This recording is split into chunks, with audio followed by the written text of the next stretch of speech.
8 வயசு குழந்தைக்கு புற்றுநோய் டயக்னோஸ் பண்ணி ட்ரீட்மெண்ட் கொடுத்துட்ருக்கோம். ஸோ கீமோதெரப்பியும் போயிட்டுருக்கு, ரேடியேஷனும் போயிட்டுருக்கு. சித்தா ட்ரீட்மெண்ட்டுக்காக நம்மக்கிட்ட வந்திருக்கிறாங்க.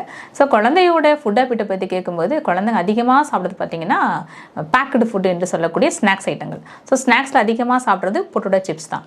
ஸோ யாரெல்லாம் அவங்க குழந்தைங்களுக்கு இது வாங்கி கொடுத்துட்ருக்கீங்க பார்த்துக்கோங்க.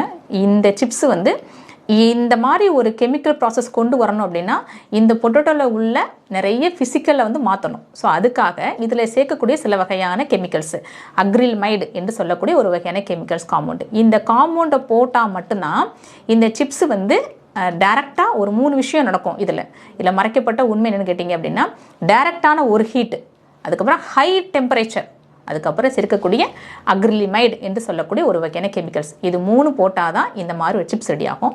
ஸோ இதை சாப்பிடக்கூடிய குழந்தைங்களுக்கு நிஜமாக நர்வஸ் சிஸ்டமும் பாதிக்கப்படும். அதே போல் அந்த குழந்தைங்களுக்கு புற்றுநோய் வருவதற்கான வாய்ப்பு மிக அதிகம். டாக்டர், ஆனால் பொட்டேட்டோ சிப்ஸ் தான் என் குழந்தைக்கு பிடிக்கும் அப்படின்னா மார்க்கெட்டில் இந்த மாதிரி கிடைக்குது பார்த்துருக்கீங்களா? இதுக்கு எந்த ஒரு பேர் எதுவும் கிடையாது. சிப்ஸு இது அழகாக கிடைக்கக்கூடியது தான். இதில் எந்த ஒரு டெட்ரா பேக் கிடையாது.